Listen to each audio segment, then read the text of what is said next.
ICC zero है, okay, BCCI सब कुछ है। हाँ, ये बार बार मैं रिपीट कर रहा हूँ कि वो फाइनेंशियली वो बोर्ड इतना स्ट्रांग है। Yes. आजकल जिसके पास पैसा है ना वही सब कुछ है। इंडिया के पास पैसा financially they are very strong, तो वो तो किसी को भी खरीद सकते हैं। इंडिया बोर्ड बहुत पावरफुल है। उसने अपने आप को खड़ा किया है, उसने पैसा बनाया है क्रिकेट से, उसने दुनिया के टॉप क्रिकेटर्स को समझे खरीद लिया। लाला मजे की बात यह है कि पाकिस्तान क्रिकेट टीम का स्पॉन्सर भी जो है वो इंडियन है।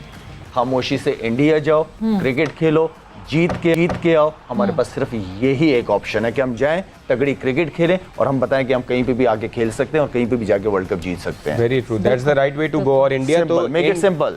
क्रिकेट हो रही है, जाओ खेल के आओ, पॉजिटिव लो ना इसको। जाओ अपने बच्चों को बोलो कि जाओ वर्ल्ड कप चाहिए हमें, वहां से जिता के लाओ, पूरी कौम आपके साथ है। अच्छी तगड़ी क्रिकेट खेल के आओ, जाओ वर्ल्ड कप उठा के ले आओ इंडिया से। अभी पॉइंट ये है कि हम अगर अभी चले जाते हैं इंडिया और 2025 में चैंपियंस ट्रॉफी के लिए फिर इंडिया हमें आने से मना कर देता है, तो हम फिर फंस जाएंगे कि हमने कैसे मान ली थी बात। और ये मतलब जो भी चेयरमैन उस वक्त होंगे, सेठी साहब होंगे या जो भी होंगे, उनके लिए तो ये मुश्किल आ जाएगी। आपको लगता है कि आईसीसी को, क्योंकि पास्ट में एमओयू साइन किया हमने इंडिया के साथ 5 सीरीज़ का, और इस एमओयू में छोटा सा कहीं लिख दिया कि गवर्नमेंट क्लियरेंस होगी तो आएंगे, हम तो चले गए, वो आए नहीं और उसी में फंस गए, फिर से हम वही मसला आ गया। क्या आईसीसी को इंटरवीन करके एक एमओयू ऐसा साइन करवाना चाहिए जिसमें कोई कंडीशन नहीं होगी? आईसीसी जीरो है, ओके, बीसीसीआई सब कुछ है। हाँ, ये बार बार मैं रिपीट कर रहा हूँ कि वो फाइनेंशियली वो बोर्ड इतना स्ट्रांग है। Yes. आजकल जिसके पास पैसा है ना वही सब कुछ है। पैसे के जरिए कोई भी किसी को ब्लैकमेल कर सकता जिसकी है। लाठी उसकी जिस भैंस। लेवल पे इस वक्त चीजें चल रही हैं, सारा पैसे का खेल है। इंडिया के पास पैसा financially they are very strong, तो वो तो किसी को भी खरीद सकते हैं। और जो बात शाहिद भाई कह रहे हैं वो आईसीसी का नया जो रेवेन्यू मॉडल है उससे भी Yes. काफी क्लियर है कि जितना बिल्कुल, जितना मैं भी नेक्स्ट टाइम चेयरमैन और आईसीसी का प्रेसिडेंट चेयरमैन जो भी है, क्या पता इंडिया से हो, उनको भी जिम्मेदारी लेनी पड़ेगी अपने परफॉर्मेंसेस से। पाकिस्तान के नाम को इसी तरह जैसे Babar, Shaheen, Rizwan number 1, number 2, number 3 पे माशाल्लाह से पूरी दुनिया को हैरान कर दिया। No doubt. इसी तरह का दुनिया को बस एक सरप्राइजेस देते रहें अपने परफॉर्मेंसेस से। हाँ, परफॉर्मेंसेस, जब आपकी परफॉर्मेंसेस, रमीज राजा ने कोई और अच्छी बात क्यों नहीं की, मगर ये बहुत अच्छी बात की थी कि आपकी परफॉर्मेंस अच्छी होगी तो दुनिया आपसे खेलेगी, जबरदस्त, आगे। दुनिया आपके पास आएगी खेलने। बट जहाँ रेवेन्यू मॉडल की बात की है अभी फैसल ने, जैसे मेंशन किया, आईसीसी रेवेन्यू मॉडल ने 38.5% जो आईसीसी की अर्निंग्स है उसका शेयर जो है वो बीसीसीआई को मिलेगा। उसके बाद कोई 6.8 पे क्रिकेट ऑस्ट्रेलिया है, कोई 6.4 पे ईसीबी है, एंड पाकिस्तान क्रिकेट बोर्ड चौथे नंबर पे आता है विच इज़ 5.75। सो आपको लगता है ये सही है डिवीजन? बात घूम फिर के वहीं आ जाती है। इंडिया बोर्ड बहुत पावरफुल है। उसने अपने आप को खड़ा किया है, उसने पैसा बनाया है क्रिकेट से, उसने दुनिया के टॉप क्रिकेटर्स को समझे खरीद लिया। इवन के तो कुछ दिनों पहले ये भी पता चल रहा था कि इंग्लिश क्रिकेटर या दूसरी दुनिया के क्रिकेटर, उनको सारों को जो कह रहे हैं कि अपनी क्रिकेट छोड़ दो और आ जाओ हमारे साथ कॉन्ट्रैक्ट करो, यहीं से खेलो, यहीं से पैसा बनाओ। तो पैसे में बड़ी ताकत है सवेरा, पैसे में बड़ी ताकत है। आप उस पैसे को किस तरह इस्तेमाल करते हो, सही तरीके से या गलत तरीके से, ये आप पे डिपेंड करता है। लेकिन मेरे ख्याल में बीसीसीआई हर लिहाज से बहुत स्ट्रांग है। उन्हीं की चलेगी, उन्हीं की चल रही है काफ़ी अरसे से, और मेरे ख्याल में आने वाले दिनों भी उन्हीं की चलनी है।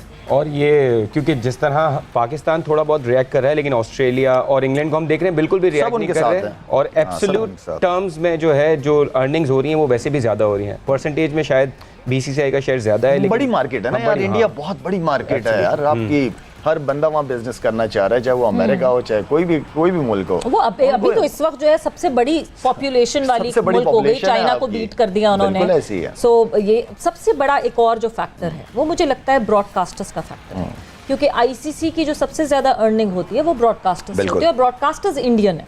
तो शायद एक और जो वो कहते हैं टिल्ट जो है वो इस वजह से है कि ब्रॉडकास्टर्स जो हैं वो क्योंकि भारतीय ब्रॉडकास्टर्स हैं और मेजर स्पॉन्सर्स भारतीय हैं, तो इस वजह से जो है ऐसा डेफिनेटली अगर सारा कुछ ही इंडिया से आ रहा है तो सुनेंगी भी उन्हीं की। हाँ, ब्रॉडकास्टर भी वहीं से, स्पॉन्सरशिप भी वहीं से, तो जाहिर बात है वो चाहेंगे कि हर चीज़ इंडिया में ही हो, तो वो जो वो चाहेंगे वही होगा। लाला मजे की बात यह है कि पाकिस्तान क्रिकेट टीम का स्पॉन्सर भी जो है वो इंडियन है। काफा न्यूज़ हम देखते हैं तो वो ऑब्वियसली वो जो है वो है कैमोफ्लाज्ड कुछ है, बट ठीक है, पर वो स्पॉन्सर जो है वो इंडियन ही है। और ये याद रखें कि जो दुनिया क्रिकेट के अंदर जो पैसा रेज हो रहा है, जो फाइनेंशियल पावर है वो इंडिया के पास है। यानी ऑस्ट्रेलिया और इंग्लैंड भी अब इंडिया की बात मानने पे मजबूर हो जाते हैं अगर आईसीसी के अंदर या किसी और जगह पे जब इंडिया कोई चीज़ कहता है कि ऐसे होना चाहिए, तो सब लोगों को मानना पड़ता है, क्योंकि मैक्सिमम पैसा वहाँ से जनरेट हो रहा है इंडिया से दुनिया क्रिकेट के अंदर। उसके लिए ऑस्ट्रेलिया और जैसा मैंने कहा इंग्लैंड की क्रिकेट पावर्स जो हैं वो भी कई दफ़ा अपने आप को मजबूत पाती हैं। देखिए इस वक्त इंडिया क्या कर रहा है, इस वक्त ऑकस जिसे कहते हैं, Australia, UK, US, India, quad, ये वो सारा एक उसका वो लेवल है जिस पे वो बात कर रहा है। G20 की अभी उसने समिट कराई है अभी 2 दिन पहले। वो अपने और फिर उसके बाद वो इंडो, मिडल ईस्ट, यूरोप, ये जो एक हाईवे और उस किस्म की जो चीज़ें हैं और ट्रांस कॉन्टिनेंटल कम्युनिकेशन लाइंस बिछाना चाह रहा है, वो अपने आप को डिफरेंट लीग में देखता है। तो वो जब से इंडो पाक एफपैक बना, जब से इंडो पाक एफपैक बन गया, तो उसने पाकिस्तान को एक तरह से जिसे कहते हैं कि एक कोने में बिठा दिया मुकम्मल तौर पर। अब हम हैं उससे चिपकने की कोशिश करते रहते हैं। इंडिया हमसे बहुत आगे जा चुका, बहुत सारी फील्ड्स में बहुत आगे जा चुका, लेकिन पाकिस्तान आज भी मजबूर होता है अपने आप को इंडिया से मुकाबला करने में, इंडिया को बुरा भला कहने में। मेरा अपना ख्याल है कि पाकिस्तान को बहुत कुछ अंदर खाने करना है इससे पहले कि हम अपने आप को फिर से इस रीजन में उस लेवल पे रेलेवेंट कर सकें जिस पे आज इंडिया बैठा हुआ है। इंडिया ग्लोबल लीग में जा चुका है, तो ये भी वजह, और उन्होंने हमें जानबूझ के अलहदा करने की, आइसोलेट करने की हर लम्हे कोशिश की है। और अगर हम क्रिकेट में भी आइसोलेट हो जाते हैं तो शायद पाकिस्तान के लिए डिप्लोमेटिकली, स्ट्रेटेजिकली, हर तरह से शायद इतना अच्छा ना होता। BCCI जो भारत का क्रिकेट बोर्ड है वो अनोखा लाडला है, और उसके सामने सिर्फ पाकिस्तान का क्रिकेट बोर्ड नहीं, तमाम क्रिकेट बोर्ड और रीजनल एशियन अदारा और बैनुल-अक़वामी अदारा दोनों बेबस हैं, दोनों कुछ नहीं कर सकते। उसको एक वीटो की ताकत हासिल हो गई है, और उसकी 3 सादा वजूहात हैं। पहली बात है माशी, इस बोर्ड की माशी ताकत। भारत का बोर्ड तकरीबन एक साल में $500 मिलियन कमाता है। इसके बाद की जो 5 बोर्ड्स हैं उन सब की आप कमाई इकट्ठी भी कर लें तो भारत की कमाई के बराबर नहीं बनती। अब इस वजह से सब टीमों को, और ख़ास तौर पर एशियन जो तंजीम है और जो बैनुल-अक़वामी तंजीम है ACC और ICC, उसको भारत की बात माननी पड़ती है। और उसकी एक वजह है कि भारत का इतना बड़ा होना, वहाँ पे क्रिकेट देखने वाले 1 अरब से ज़्यादा हैं, 1.25 अरब है। उसकी वजह से देखने वालों से जो आमदनी होती है और फिर ख़ास तौर पर मीडिया के ज़रिए से जो आमदनी होती है, वो इतनी बड़ी आमदनी है कि उसको मिस करना कोई अफोर्ड नहीं कर सकता। दूसरी बात, भारत की सियासी ताकत, भारत का इन्फ्लुएंस जिसका चौधरी साहब ने जिक्र किया। जैसे जैसे भारत की मईशत बढ़ी है उसका सफारती वज़न बढ़ा है, और भारत उस सफारती वज़न को हर जगह इस्तेमाल करता है, कहीं नहीं हिचकिचाता। उसने क्रिकेट को ख़ास तौर पर अपनी डिप्लोमेसी के लिए इस्तेमाल किया है और क्रिकेट पर अपना इन्फ्लुएंस डाला है। ये उसका एक डिप्लोमेसी का, सॉफ्ट पावर का एक टूल है जिसको वो इस्तेमाल करने से बिल्कुल नहीं हिचकिचाता। तीसरी बात, भारत के खिलाड़ी, भारत के पास दुनिया के बेहतरीन खिलाड़ी मौजूद हैं, एक बहुत अच्छी टीम है, और कोई ये अफोर्ड नहीं कर सकता कि भारत वॉकआउट कर जाए, भारत ना आए, किसी टूर्नामेंट में भारत के खिलाड़ी ना आए।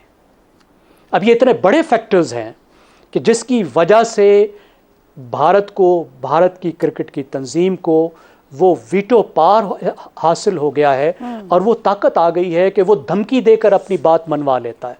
मिसाल के तौर पर 2017 में उसने चैंपियंस ट्रॉफी में धमकी दी कि अगर मेरी शराइत नहीं मानेंगे तो हम नहीं आएंगे। अब इसको कोई इस बात को अफोर्ड ही नहीं कर सकता था। 2021 में T20 में उसने कहा अगर तारीखें नहीं बदलोगे तो हम नहीं आएंगे।